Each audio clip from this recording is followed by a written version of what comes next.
hein, parce que pour ne pas retourner. Parce que comme on ira comme ça, mais le prochain coup.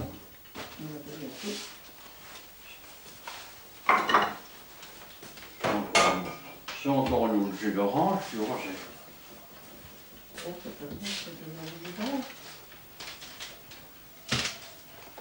alors il y a pas de plat de côte. Il m'a donné un morceau de qui est bon, il m'a dit. Puis il m'a mis un os avec un. Ouais. Voilà. Bien.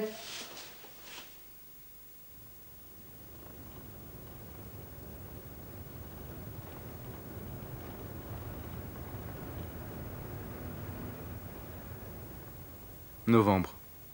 Bientôt il aura rentré son bois pour l'hiver, planté ses derniers semis avant l'arrivée du froid. Ils m'attendent et pourtant, je viens entendre des mots enterrés depuis 50 ans. Mon grand-père, prisonnier de guerre, venait de passer 5 années en Allemagne. 5 années pendant lesquelles, sur un cahier, il avait écrit à sa femme. Mais le 9 mai 1945, au lendemain de l'armistice, sa vie s'est effondrée. C'est ce cahier de captivité que j'ouvre aujourd'hui. 23 novembre 1941. Il y a un peu plus d'une année, j'arrivais en Allemagne. Je me disais que j'en avais à peu près pour 1 an. Hélas, les 12 mois sont écoulés et plusieurs autres s'écouleront encore avant que je puisse revoir ma chère patrie, retrouver mon cher foyer. C'est pour cela qu'aujourd'hui, je décide de me souvenir de ce qu'a été ma vie, dire quelles sont mes pensées, car les lettres que j'écris sont trop courtes. Je ne veux pas décrire ma vie de prisonnier, elle est trop monotone, mais jeter un regard sur le passé et aussi sur nos espoirs pour notre France future, car notre pays renaîtra. Je sais combien après mon retour, ma chère femme, tu seras contente de lire ces lignes, et plus tard nos enfants.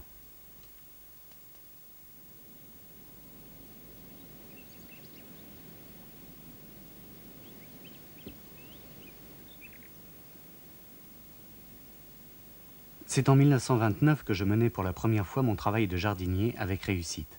À 17 ans, j'avais un métier. Seulement, à ce moment-là, l'aviation faisait des progrès formidables. Les journaux ne parlaient que d'exploits magnifiques. Je me mis dans la tête de faire aviateur. J'en parlais à mes parents, mais il n'y eut rien à faire pour que papa cède. Il me fallut renoncer, ce que je fis facilement vers le milieu de l'été, car ma pensée commença à être sérieusement prise par une petite Marie-Anne, venue comme cuisinière à la ferme. C'est pour cette petite étoile que s'envolèrent tous mes espoirs futurs. Et bien vite, notre douce amitié se transforma en une tendre affection.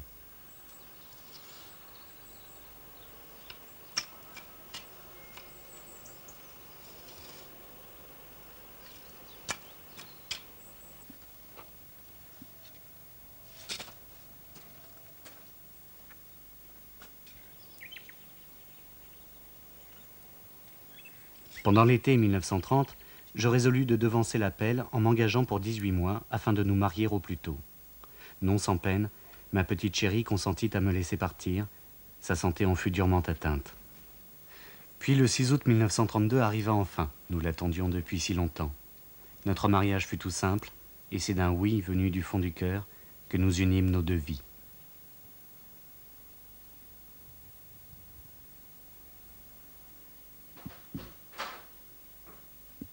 Tu veux me donner un peu de l'argent, oui?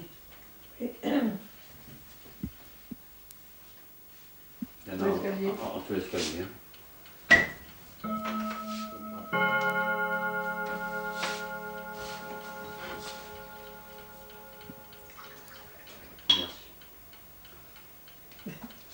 Si tu pouvais me couper encore 2 ou 3 petits morceaux. Oui, Parce d'accord. que on va pas manger de bonne heure. Hein. D'accord. Bon.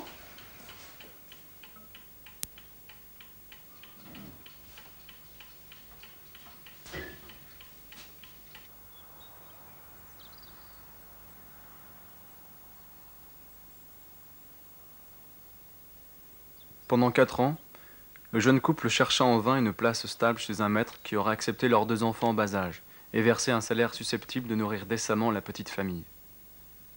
Au fil des ans, la santé de Marianne se dégradait. En 1936, à la vue de manœuvres militaires dans la région, le jardinier se souvint de sa jeunesse. Fatigué de ses emplois précaires de château en château et s'étant vu une nouvelle fois refuser une augmentation, mon grand-père décida le jour même de s'engager dans l'armée. Il ne tarda pas dans ce berceau nationaliste à être enrôlé dans les Croix de Feu. Révolté par cet état corrompu des années 30 et depuis toujours fervent patriote, il crut voir en ce mouvement d'extrême droite une volonté de vivre dans l'honnêteté et l'espérance du bien.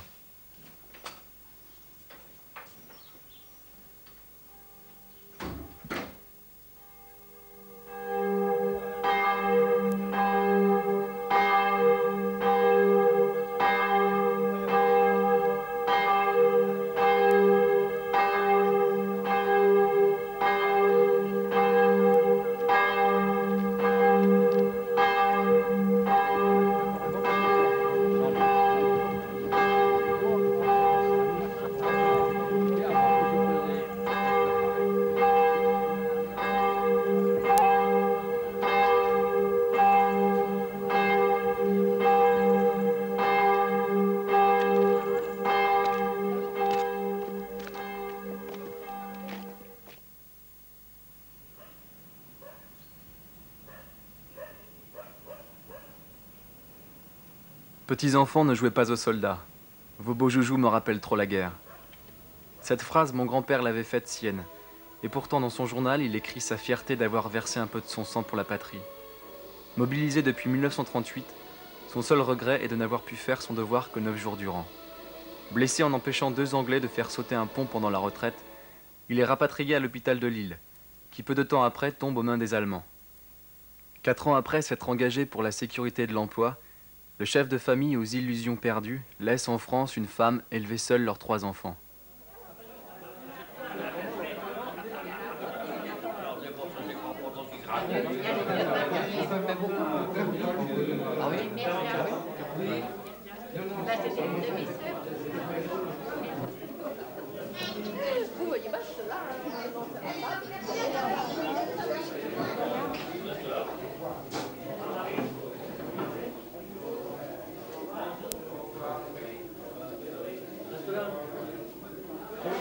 On nous embarquer dans le mois de novembre, tu vois, en wagon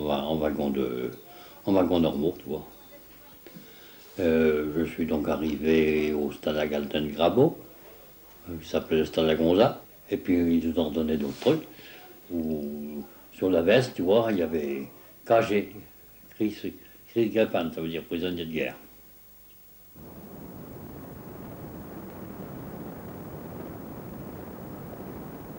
Noël, 1941. Noël. Comme ce mot nous rapproche plus que tout autre de notre foyer, des êtres si chèrement aimés. Quel insensible en ce jour ne sent pas revivre en son cœur les joies de l'enfance près de la cheminée. Mais pour votre papa prisonnier, ce sera également un jour triste et mélancolique, car il ignore quel sera le Noël de sa bien-aimée et de ses petits. Mais surtout, il sait que malgré tout son courage, sa petite Marianne ne pourra pas ce matin, en embrassant nos chers petits, s'empêcher de pleurer. Pleure, mon amour, ton Roger te le permet, et s'il était seul dans un coin, il en ferait autant. Ces larmes qui voudraient couler sont sur le bord de mes yeux, et je ne pourrais dire si cela est dû à la pensée de ces tristes Noëls que nous passons depuis 3 ans, ou bien au souvenir de ceux que nous avons passés ensemble. Déchiffrer des lettres, France 2, 22 à Paris. Bon, maintenant, il faut les demander à Paris. Dernier coup de lettre de ce match à la Rongagère. C'est plus valable d'abord ça, alors. F. Alors il y a puissante. Non, pas Cadès. Ah bon. Ah. On connaît ça glisser. Mais non. Ah oui, ça peut glisser. On est ma soupe. Je peux rien de l'extérieur. Hein? Je peux rien de l'extérieur.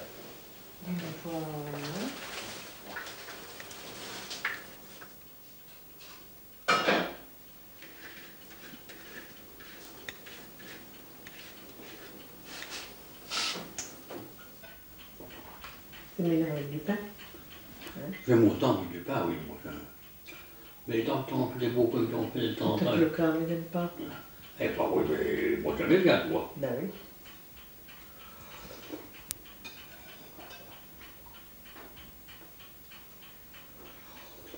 « 19 avril 1942, 20h.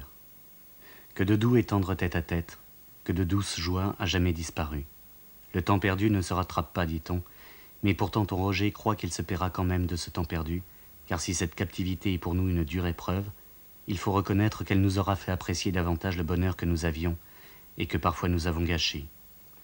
C'est sur ce nouvel amour que je te destine, et c'est dans l'amour paternel avec lequel je vous guiderai, mes chers petits, que je veux me payer de mes années de captivité.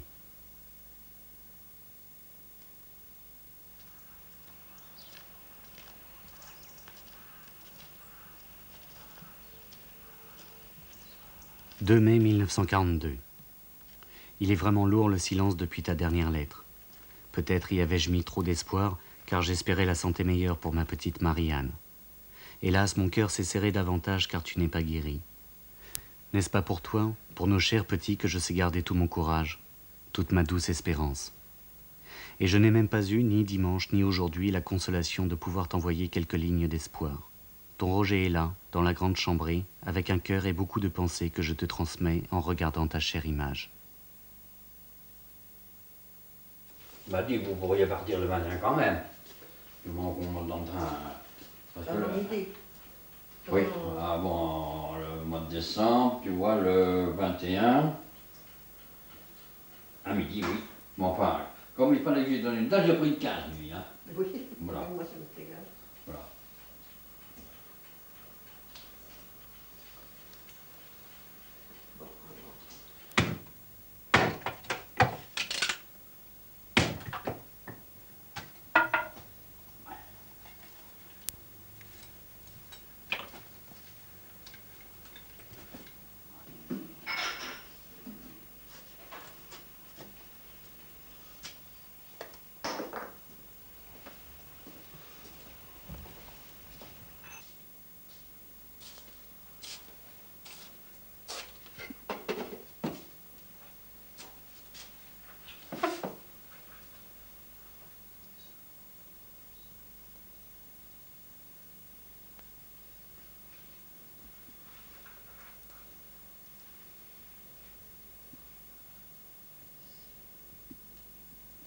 Il y a 20 ans, au milieu d'une seconde vie commune stable et paisible, mon grand-père se remettait à écrire.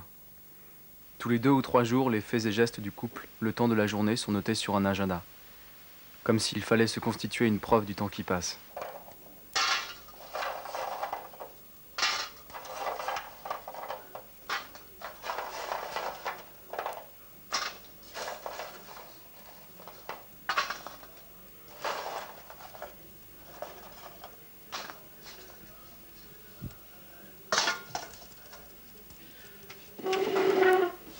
Produite naturellement par l'hypophyse des ruminants, que les chercheurs ont copié par génie génétique et qui, injectés aux vaches, accroît de 20 à 30% leur production laitière.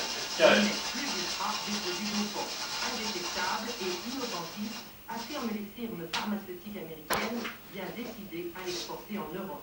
Mais certains chercheurs estiment que cette hormone soumet les vaches à un stress chimique dangereux. Agenda, 12 novembre. Légère brume le matin, puis journée correcte malgré petite pluie. 10 heures, chercher horaire de train pour Carnoux. Préparer petit bois cuisinière, courrier d'hiver, grillade de châtaignes, soirée télé. Aujourd'hui, grande a été ma joie de trouver une lettre de ma bien-aimée qui est venue remettre de l'espérance dans mon cœur en me disant qu'encore une fois, malgré 2 échecs, tu essayais de me faire libérer. Je cherche en vain qui pourrait nous donner cette joie, ce bonheur de réunir de nouveau 2 êtres qui, même dans les pires moments, n'ont pas désespéré. Car oui, ma petite femme chérie, nous devons toujours garder intact dans nos cœurs l'amour pur et fidèle que nous avons uni il y a bientôt 10 ans, dans un doux lien que rien ne pourra briser, hors Dieu, qui seul peut nous rappeler à lui.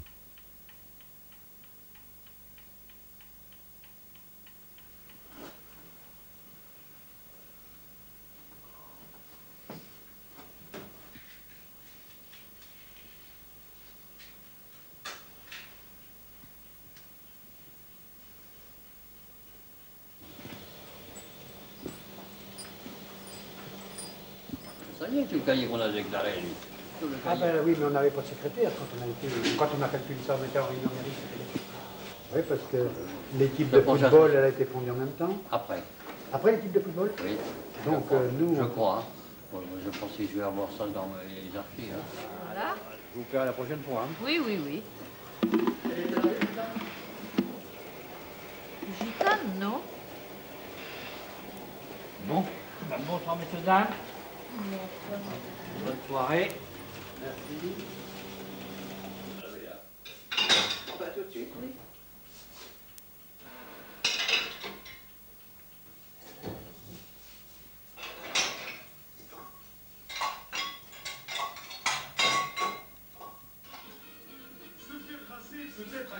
Non, on se fait raser par les éléphants. On va se faire raser par les éléphants. Voilà.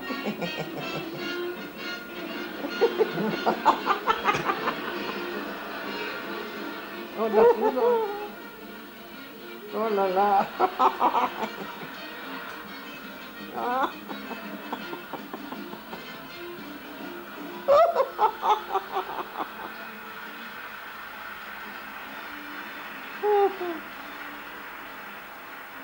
Voilà, les deux, ils ont bien rasé. Et je vous propose un moment de rafraîchissement avec les comiques du cirque américain. Le cahier est bientôt terminé.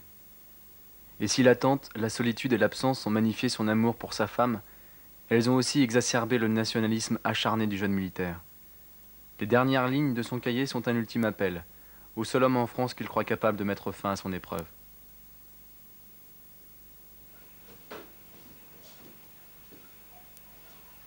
Je me dis que mes années de captivité me seraient plus légères si, après mon retour, j'avais la certitude que nos fils n'auront pas à craindre cette triste chose qu'est la guerre.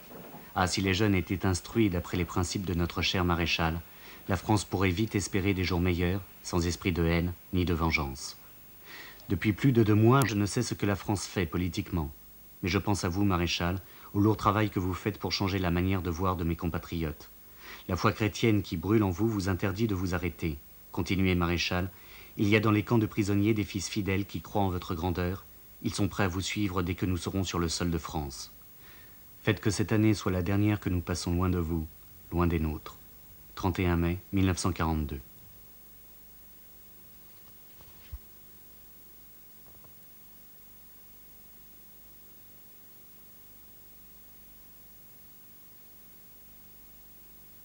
Le journal de captivité s'achève fin mai 1942. Restait encore 3 années de séparation, puisque seule la libération par les Alliés permettra le retour des prisonniers. 3 années de commando, de silence et d'impuissance. 3 années pendant lesquelles le régime de Vichy, si cher à mon grand-père, collabora, déporta et lutta contre ceux qui finalement lui rendirent sa liberté. 3 années pendant lesquelles le mari continua d'écrire à sa femme, sur un autre cahier, pour conjurer la frustration du peu de mots d'amour qu'il pouvait lui envoyer. Un second cahier qui n'a jamais été ouvert.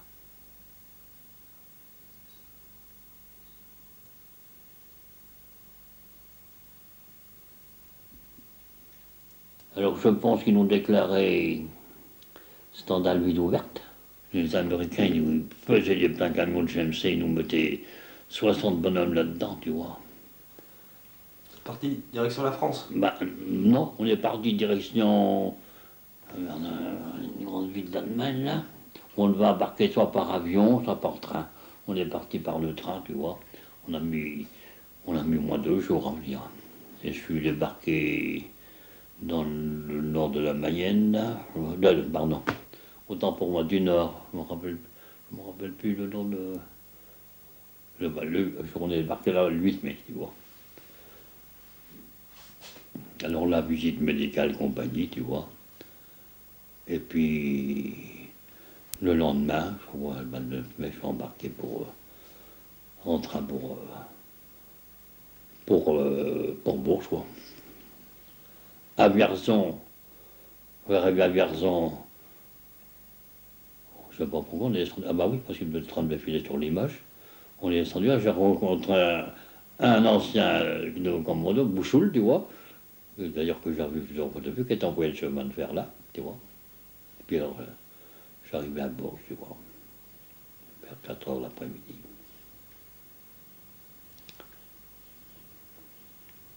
Là, je vais vous arrêter un peu là, que je réfléchisse. Hein.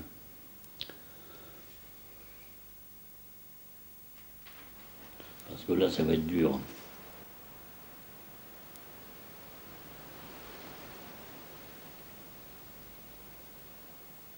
Donc le 9 mai, j'arrive à Bourges, tu vois, à la gare de Bourges, il y avait mes voisins Robin, Thierry Lavaux, qui étaient là pour m'accueillir.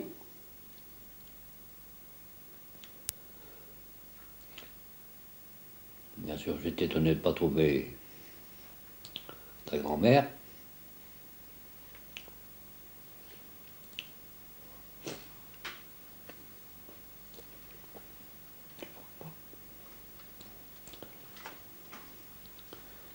Bon, j'ai tout de suite alors, j'ai tout de suite compris qu'il y avait quelque chose de grave.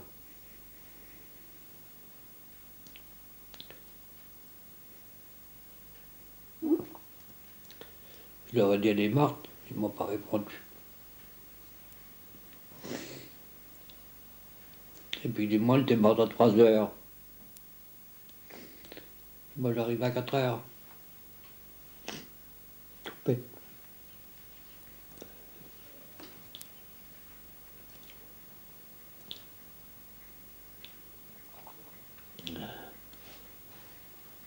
Alors là, moi je me rappelle pas qui c'est qu'il y avait à la maison. Je crois qu'il y avait ma mère, ma belle-mère, ta tante Albéry. Et puis, tu vois, je me rappelle pas comment, même mes enfants, comme ils étaient. S'ils m'ont connu, pas reconnu. Parce qu'en réalité, quand je suis parti, Bertrand n'avait qu'un an. Hein. Alors, bien sûr, après, 2 jours après, c'était l'enterrement. Alors, ta grand-mère, elle est morte d'une pleurésie. Une pleurésie qui était soignée, mais c'est le cœur qui a flanché, quoi. Comme à tout le monde. Comme ça. Alors, 2 jours après, c'était l'enterrement. T'avais écrit un journal, un cahier spécialement pour elle. Oui. Que j'ai mis dans son cercueil.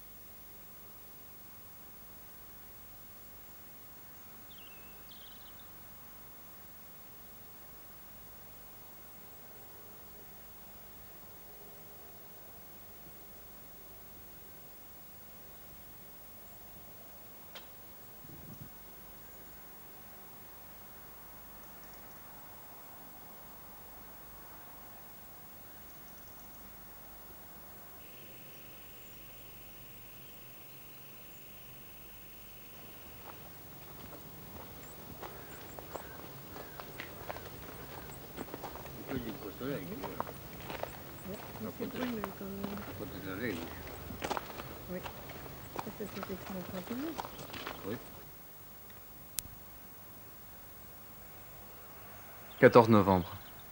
Petite gelée blanche le matin. Belle journée, mais nuageux le soir. 9h45, départ pour Mêlée, acheter plan de choux et oignons. Panne de feu sur la voiture que je répare au mieux. 14h, début de l'interview. 16h30, terminé. Aller reprendre de l'air. Petite balade avec Germaine. Dîner léger puis soirée mot fléché. Coucher tôt, 22h30.